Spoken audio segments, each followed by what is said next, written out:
In the vast embrace of the world's oceans, where light dances through the waves and the deep holds ancient secrets, there lies a kingdom unseen by human eyes. This kingdom is not made of stone or gold, but coral, vibrant, living cities sculpted by time and tide. Schools of fish move like threads in a great underwater tapestry, weaving stories that few have heard. Among these countless lives, one story shimmered a little brighter, the story of a young parrotfish named Kavi. Kavi was born under the arching tendrils of a purple fan coral, in a quiet corner of the reef called Luminara. From the moment he hatched, his scales glinted like crushed emeralds in sunlight. But it wasn't his color that made him special, it was his curiosity. While others nibbled at coral, content to clean the reef and play in currents, Kavi always looked beyond the horizon. He asked questions no other fish dared to ask. Why does the moon pull the tide? What lies in the dark where the sun never shines? Can fish dream? The elders smiled at his wonder, though some whispered that curiosity was dangerous in a world so full of shadows. The reef is all we need, they would say. Beyond it lies only danger, the cold, the dark, and the deep. But Kavi's heart beat to a different current. Each morning, he'd swim past his schooling grounds, darting between sea anemones and sponge gardens, until he reached the great ridge, the very edge of Luminara. Below it stretched a chasm called the Trench of Whispers, a place where light faded and strange creatures stirred. No fish dared to enter it. None returned who tried. And yet, Kavi watched it like a stargazer at twilight. He felt it calling. One morning, as dawn's glow filtered through the sea above, Kavi ventured farther than he ever had. The reef behind him blurred into colors, the deep ahead loomed like a great sleeping beast. He heard something, not a voice, but a vibration in his bones, like a song from the heart of the ocean. It was beautiful and terrifying all at once. He turned to leave, but then, a shadow streaked past. A blur of silver and menace, a barracuda, slicing through the water with deadly grace. It wasn't hunting him, though. It surged into the reef, where younglings played among the coral towers. Kavi didn't think. He shot after it. His fins burned as he chased the predator, weaving through seaweed and coral like a dart. The barracuda closed in on a small clownfish, no older than Kavi had once been. Without hesitation, Kavi dove, flashing past and ramming into the side of the attacker. It wasn't enough to hurt the predator, but it surprised him. The barracuda whirled, teeth flashing, but by then Kavi had grabbed the clownfish and darted away.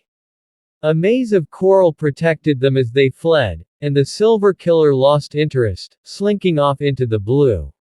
Kavi returned the clownfish to its school, where grateful parents hugged their child with trembling fins. Word of his bravery spread like current through the reef. The elders called him bold. The young called him a hero. But Kavi felt none of that. His eyes turned again toward the trench. Not in fear, but in wonder. Later that night, under a moonlit sea, Kavi drifted near a tide pool, where the oldest creature in Luminara lived, Moa, the anglerback turtle. Her shell was etched with patterns older than memory. Her eyes were twin lanterns of wisdom. I saw you today, Moa said, her voice like the sound of distant waves. I didn't mean to cause trouble, Kavi murmured. You didn't. You reminded us what it means to care beyond ourselves. She paused, watching tiny plankton glow around them. The ocean is changing, little one. Currents shift, reefs weaken, creatures from the deep rise when they should sleep.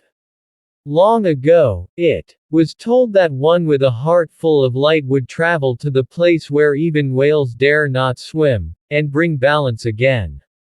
Kavi's breath caught. You mean the trench? Moa nodded slowly. Not all who go return. But those who return, change everything. And with that, the first current of destiny pulled at Kavi's fins. Orange and white stripes. Unlike the other clownfish, who were content playing hide-and-seek in anemone beds or darting through coral mazes, Kavi dreamed of exploring beyond the reef. He had heard stories from passing sea turtles and gossiping dolphins about shipwrecked cities, jellyfish jungles, and ancient underwater ruins that shimmered with strange light. "Why must you always wander, Kavi?" asked Mira, his best friend and a shy seahorse with scales the color of sun-kissed sand. "Because the sea is full of stories waiting to be discovered," Kavi replied with a flick of his tail. "And maybe one of them is mine." So one morning, just as the tide whispered against the reef with a sleepy hush, Kavi slipped away. The sea around him grew darker as he ventured into unfamiliar waters. Vibrant coral gave way to rugged rocks and forgotten caverns. Strange fish with glowing eyes darted past him, and eerie songs echoed from deep trenches. Still, Kavi swam on. He passed through a curtain of jellyfish, their tentacles like shimmering lace. He ducked under a rusted anchor and swirled through a shipwreck where tiny crabs scuttled over ancient gold coins. There, in the heart of the shipwreck, Kavi found something extraordinary, a pearl the size of a coconut, pulsing with a soft, blue light. It rested inside the shell of a long-forgotten giant clam, cradled like a secret. As Kavi approached, a voice echoed through the water. "Who dares disturb the heart of the ocean?" The voice belonged to an enormous eel, black as night, with eyes that gleamed like twin moons. His name was Narkal, the guardian of the deep. "I'm Kavi," said the little clownfish, his voice steady despite the fear fluttering in his gills. "I didn't come to steal. I just wanted to know if the stories were true." Narkal studied him in silence, his massive body coiling like a question mark.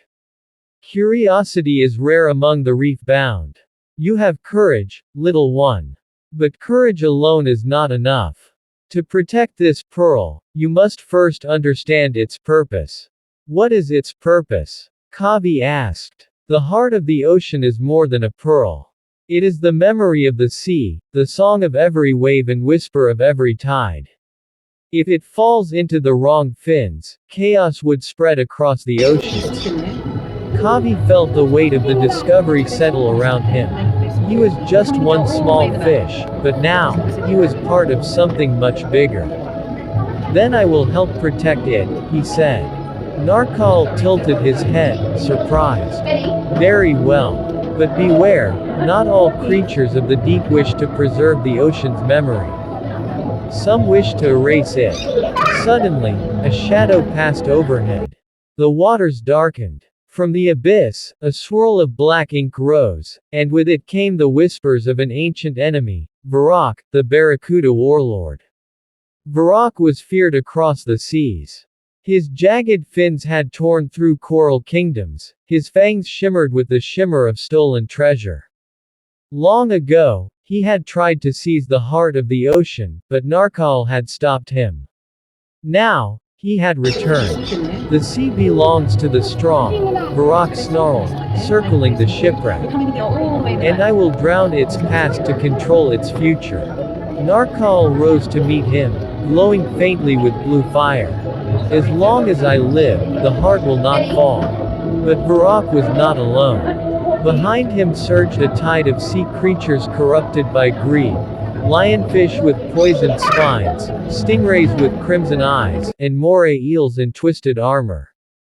The current turned wild with fury. Kavi felt the pull of fear, but he swam forward, facing Varrock. "This ocean isn't yours to command." Varrock laughed, a low, bitter sound. "And what can one tiny clownfish do?" Before Kavi could answer, a shimmer lit the water behind him. Mira had followed, bringing with her a band of unexpected allies. Dolphins, turtles, octopuses, and even sharks who had heard the call of the heart.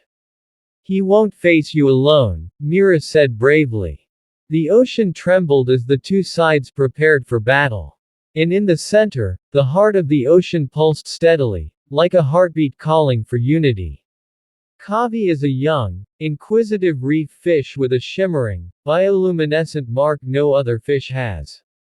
He's been raised by a tight-knit coral reef community after being found alone as a hatchling. Though loved, he feels different and longs for adventure beyond the reef.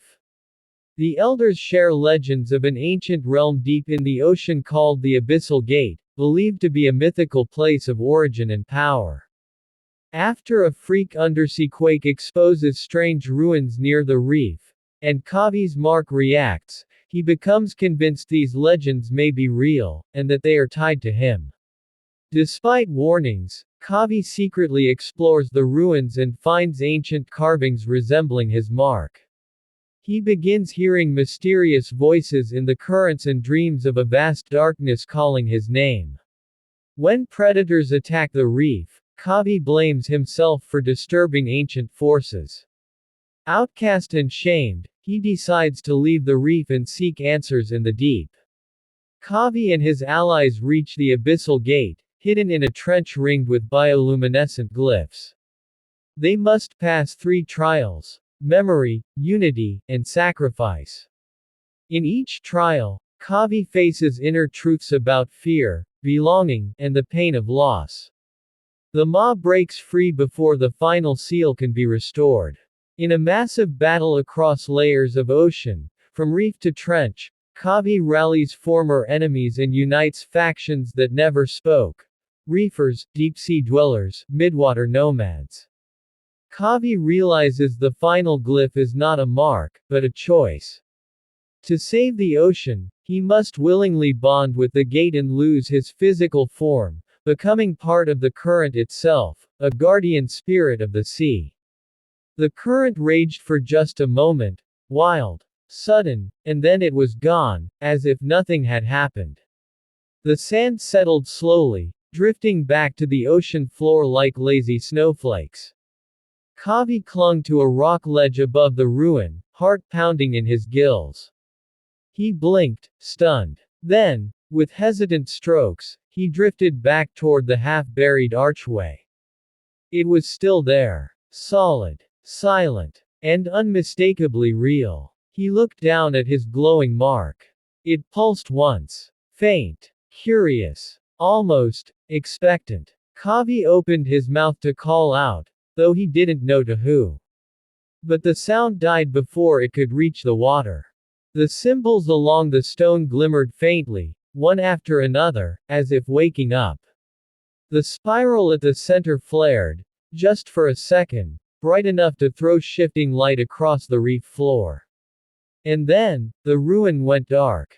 Kavi backed away. This was real. Too real. He turned and bolted for the reef, fins pumping as fast as they could.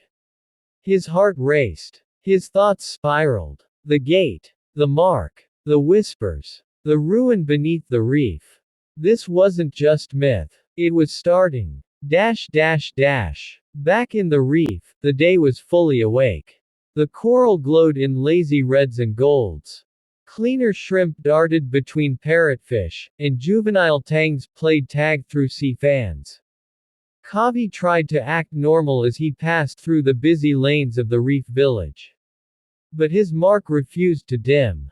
Auntie Coral was tending to a strand of anemones, guiding tiny fry through their first lesson on predator dodging.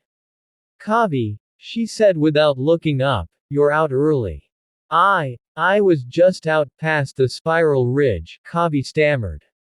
Looking at the sunrise. Her fronds stilled. Past the spiral ridge was near the drop. He saw the subtle stiffening in her tail. "You know that's not safe." "I know. I was just." He hesitated. Should he tell her? Would she believe him? He looked at her. Her kind, wrinkled face. The coral in her scales. The way she always smiled when he was near. But not now. She was watching him carefully. "Your mark's glowing brighter again." He looked down. It was unmistakable now, casting light over his entire side. "I think I found something," he said finally. "A ruin. Under the reef. With the same mark. I think it's the Abyssal Gate." Auntie Coral stared at him for a long moment. Her fins didn't move. Her mouth opened, then closed. Then she said quietly, "Come with me."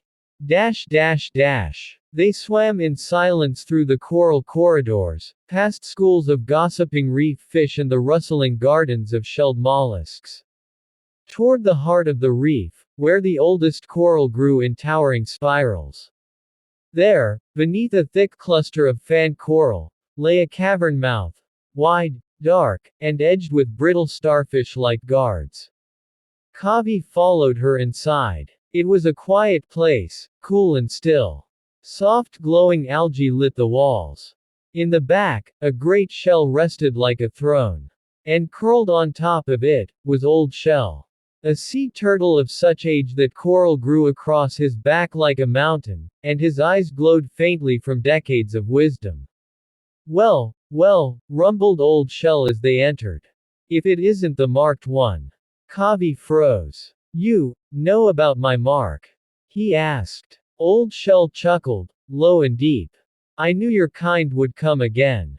Didn't think it'd be so soon, or so small." Kavi took a trembling step forward. "What am I?" Old Shell's glowing eyes softened. "You're not a curse, boy. Nor a mistake. You're a beacon. A signal to something older than this reef. Older than the sea, even." "The abyssal gate," Kavi whispered. Old Shell nodded. "That gate hasn't stirred in 1,000 years. But if it's waking now," his voice trailed off. "Then you've got a choice to make, little fish." Kavi's gills tightened. What choice? Whether to swim deeper, or turn back and pretend you never felt the pull. Kavi thought of the voices in his dreams. The glowing spiral in the stone.